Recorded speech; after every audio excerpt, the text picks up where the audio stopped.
안녕하세요. 오늘은 좀 특별한 주제, 인공지능과 현대신앙의 만남에 대해 한번 깊이 파고들어 볼까 합니다. 이게 생각보다 훨씬 더 흥미로운 지점이 많더라고요. 이야기를 시작하기 전에 이 이미지 하나를 먼저 보여드리고 싶네요. 어둠 속에서 빛나는 전구 하나. 이게 오늘 우리가 나눌 이야기 전체를 관통하는 아주 강력한 상징이 될 겁니다. 앤드류 용이라는 분이 이런 말을 했습니다. AI는 새로운 전기다. 이게 무슨 뜻일까요? 그냥 또 하나의 신기술, 이런 차원이 아니라는 거죠. 거의 100년 전의 전기가 우리 삶을 통째로 바꿔놓은 것처럼 AI가 바로 그런 역할을 하게 될 거라는 아주 강력한 비유입니다. 자, 그럼 여기서 질문이 하나 생기죠.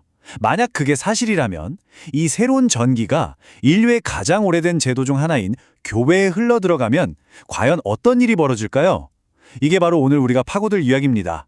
정말 흥미진진하겠죠? 이 새로운 전기가 만들어내는 세상은 우리가 알던 세상과는 좀 다릅니다. 새로운 경량 문명이라고 부를 수 있을 것 같은데요. 여기서 핵심은 더 이상 덩치가 크다고 유리한 게 아니라는 거예요. 오히려 속도와 민첩함이 새로운 힘이 되는 시대가 온 거죠. 그러니까 기존의 규칙들이 다 깨지고 있는 거예요. 무겁고 느린 조직들은 점점 뒤처지고 있죠. 이제 살아남으려면 얼마나 크냐가 아니라 얼마나 빨리 반응하느냐가 중요해졌다는 겁니다. 이게 바로 교회 같은 전통적인 기관들이 왜 요즘 힘들어하는지를 이해할 수 있는 아주 중요한 배경이 됩니다. 자, 이게 얼마나 충격적인지 몇 가지 예를 한번 빠르게 볼게요. 먼저 텔레그램, 직원이 고작 30명이에요. 근데 이 30명이 만들어내는 가치는 어마어마하죠. 직원 한 명당 매출이 정말 엄청나지 않나요? 다음은 미드저니, 이미지 만들어주는 AI죠. 여기도 마찬가지예요. 직원은 40명인데 업계를 그냥 뒤흔들고 있습니다. 그리고 이건 진짜 극단적인 예시인데요. 직원이 딱 한 명, 혼자서 회사를 운영하는데 이 정도 매출을 낸다는 게 기술이 기존의 경제 법칙을 어떻게 완전히 박살내고 있는지 보여주는 완벽한 사례죠. 오픈 AI의 샘 알트만도 이런 말을 했어요. 사람이 아예 없거나 있어도 아주 소수만으로 돌아가는 회사가 나올 거다. 바로 이런 거대한 변화의 물결이 당연히 교회에도 밀려오고 있는 겁니다. 자, 그럼 이제 좀 더 시야를 좁혀서요. 이런 거대한 사회 변화 속에서 오늘날 교회가 실제로 어떤 어려움을 겪고 있는지 그 속을 한번 들여다보겠습니다. 이 그래프를 보시면 바로 감이 오실 거예요. 작은 교회들이 뭐가 제일 힘드냐 물었더니 역시나 재정 부족이 1위. 이건 뭐 예상하셨을 수 있어요. 그런데 바로 그 다음 2위가 목회자에게 과도한 부담이라는 점. 이게 정말 중요합니다. 그러니까 돈 문제만큼이나 목사님 한 분에게 너무 많은 짐이 지워져서 번아웃되는 문제가 심각하다는 거죠. 이건 그냥 숫자가 아니라 현장의 절규 같은 겁니다. 그리고 또 다른 큰 도전이 있어요. 바로 문화적인 변화인데요. 요즘 사람들의 신앙생활 방식이 바뀌고 있다는 겁니다. 이름하여 DIY 신앙. 코넬 대학의 한 전문가가 이런 말을 했어요. 미국인들이 점점 자기만의 방식으로 신앙생활을 한다. 거의 DIY처럼. 이게 무슨 말이냐면 더 이상 정해진 틀, 정해진 제도에 얽매이지 않는다는 거죠. 각자 자기한테 맞는 방식으로 신앙을 꾸려 나가는 거예요. 바로 이 지점에서 개인화된 신앙을 추구하는 사람들과 전통적인 교회 사이에 어떤 긴장감이 생기는 거고 뭔가 새로운 방법이 필요하지 않나 하는 목소리가 나오기 시작하는 겁니다. 바로 여기서 오늘 이야기의 주인공이 등장합니다. 바로 AI 부조종사. 중요한 건 대체가 아니라는 거예요. 조종사를 대신하는 게 아니라 옆에서 돕는 부조종사. 이게 핵심입니다. 이게 뭐 먼 미래 얘기가 아니냐고요? 천만에요. 이 그래프 좀 보세요. 2023년에 이미 목회자 10명 중 4명은 생성형 AI를 써봤다고요. 그런데 2025년 예상치를 보면 거의 80%, 10명 중 8명으로 껑충 뜁니다. 이건 그냥 트렌드가 아니라 지금 이 순간에도 엄청난 속도로 퍼져나가고 있는 현실인 거죠. 자, 그럼 이 AI 부조종사가 대체 뭘 어떻게 돕는다는 걸까요? 지금부터 크게 3가지 영역으로 나눠서 구체적으로 살펴보겠습니다. 설교, 목양, 그리고 행정. 이 3가지가 어떻게 바뀌고 있는지 한번 보시죠. 이 두 사진이 모든 걸 말해주죠. 왼쪽은 우리가 흔히 상상하는 목사님의 서재, 책이 빼곡하죠. 오른쪽은 summonspark.ai 같은 최신 AI 툴의 화면입니다.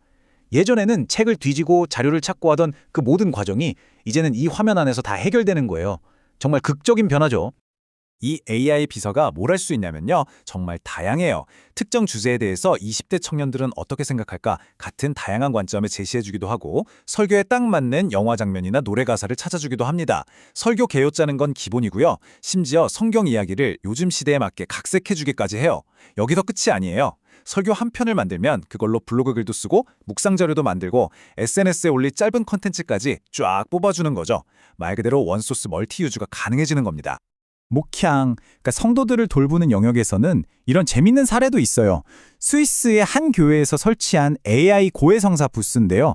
AI 예수라고 불렸는데 성경 말씀을 기반으로 사람들에게 조언을 해주는 거였죠. 근데 진짜 놀라운 건 이걸 체험한 사람들 3분의 2가 영적인 경험을 했다고 답했다는 거예요.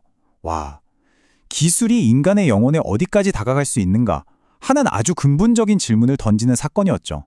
하지만 바로 이런 지점에서 우리는 굉장히 신중해져야 합니다. 한 전문가의 경고처럼 신앙이나 목양, 삶의 의미를 찾는 이런 문제들은 본질적으로 인간이 AI보다 훨씬 더 잘할 수 있는, 아니 잘 해야만 하는 영역이라는 거죠. 기술의 가능성을 보되 그 경계선을 명확히 인식하는 게 정말 중요합니다. 자, 그리고 마지막 행정. 사실 이게 목회자 번아웃의 숨은 주범일 때가 많거든요. 끝도 없는 서류 작업, 보고서. AI가 바로 이런 반복적인 업무들을 자동화해 주는 겁니다. 글루 같은 플랫폼을 쓰면 인력이 부족한 작은 교회도 데이터 분석을 통해 교인들의 필요를 파악하고 더 효율적으로 사역을 계획할 수 있게 돼요. 말하자면 작은 교회가 대기업처럼 데이터 기반의 의사결정을 할 수 있게 되는 거죠. 이건 정말 게임 체인저입니다. 자, 지금까지 기술이 뭘 할 수 있는지 봤다면 이제부터는 가장 중요한 질문으로 넘어가 보겠습니다. 이런 시대의 인간의 역할은 뭘까요? 우리에게 가장 중요해지는 능력은 과연 무엇일까요? 궁금한 게 있으면 검색창에 치기만 하면 답이 쏟아지는 시대. 이런 시대에 우리 인간에게 가장 필요한 능력은 뭘까요? 이 그림이 그 답을 아주 명쾌하게 보여줍니다. 지식의 단계가 암기, 자료 수집, 검색을 거쳐왔다면 이제 AI가 이 앞에 세 단계를 거의 다 해줍니다. 그럼 우리에게 남는 건 뭘까요? 바로 네 번째, 질문하는 능력입니다. 어떤 질문을 던지느냐, 이게 인간의 새로운 경쟁력이 되는 거죠. 그리고 또 하나의 정말 중요한 개념이 있습니다. 페이션시라는 조금 낯선 단어인데요. 철학자가 만든 말인데 우리가 아는 인내, 페이션스와는 조금 다릅니다. 그냥 참는 게 아니라 고통 속에서도 서두르지 않고 온전히 그 순간에 머무를 줄 아는 힘을 말해요. 모든 게 즉각적이고 효율적인 AI의 시대에 오히려 이렇게 천천히 기다리고 깊이 공감하고 함께 있어주는 인간적인 능력이 그 무엇보다 귀해진다는 역설. 정말 생각해 볼 만한 지점이죠? 샘 알트만이 했던 이 말로 오늘 이야기를 마무리할까 합니다. 선교사가 용병을 이길 것이다. AI 시대에는 돈이나 효율성 같은 용병의 논리보다 진정한 목적과 사명을 가진 선교사의 마음이 결국에는 더 큰 힘을 발휘할 거라는 뜻이겠죠. 여러분은 어떻게 생각하시나요?